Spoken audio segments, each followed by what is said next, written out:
Hello everyone, welcome back to another documentation video, this time for my second villain decoding home assignment. So for this assignment, I chose the topic outside versus inside, and once again I took out a little notebook and I started writing all my ideas down, and this is the one I finalized on. After that, I started writing the process down one by one and started to visualize how I wanted my project to look like, and what other materials I would be using, and any other extra ideas. And then I finally began my process. First, I took a cardboard box and then I shut the wings because I wanted it to be a little bit more secure. Then I cut these sides off because we were going to use them later.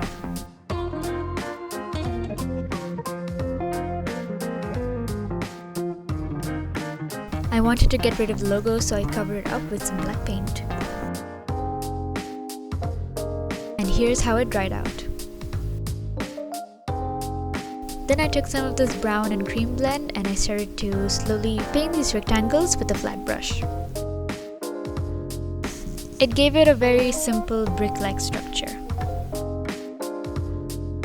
Then I surfed the internet to find some portraits of people all across the world. I wanted to include many different features and many different races. After it was done drying, I marked out the places where I wanted my features to be.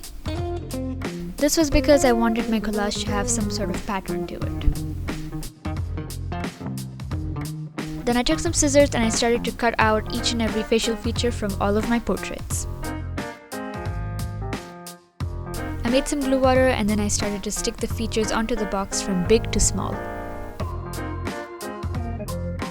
And here is how it turned out. Now we go back to the cut-off sides. I'm using these to make the floors, the ceilings, and even the walls for my tiny rooms. I glued them up to make them extra secure. Now it's time to paint. For the emotion joy, I chose the color yellow. For sadness, it was blue. For anger, it was red. And for fear, it was purple. I gave it a black background so the colors would pop. And here's how it turned out. On the side, I made these tags of the emotions' names on it and stuck them inside each room. Then I cut off a part of the ceiling because it was looking way too dark. Next, I started to gather the materials I would use to put inside each room. Joy would have something cheery and pleasant to look at, so I chose a garden of flowers and some vines and leaves. I wanted sadness to be covered with porous material and stuck some see-through cloth as the base. I gave fear some tangled up rope as the flooring, and then I took some wire and I wrapped it around the cardboard a couple of times and took it all out. Then I started to bend it into the shape that I wanted it to be, which was kind of like a cloud or scribble of wire. I glued it in the middle of the room and that's how it looked. Going back to sadness, I decided to add some sponges because I really wanted it to have some material that could soak in tears. And then I made some fake tears with hot glue and I stuck them to the ceiling. For anger, I gave it some aluminum flooring and then smashed open a jar to get some glass shards. I put some gloves on because I wanted to be really careful. I thought of some designs I would like to add to the sides and then I started to sketch them out with a pencil. And then I followed that up with a golden Posca marker.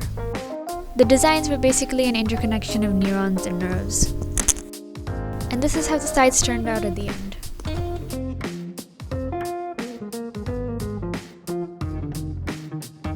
For the brain, I took an empty water bottle and then soaked up some cotton balls in pink acrylic water.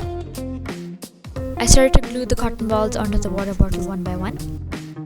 I cut the back of the bottle because I thought it would be too big, and then I finished the process. I found some old LED lights and I decided to use this to light up the project.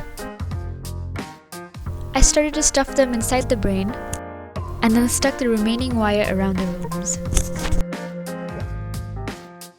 I tried to cover the battery with some Posca golden marker and then drew a spinal cord with some nerves coming out of it. This is me giving it a test try.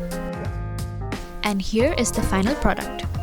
The concept behind this project is basically how I and other introverts like me feel more comfortable keeping to ourselves. And when we keep to ourselves, every emotion we feel stays inside our minds.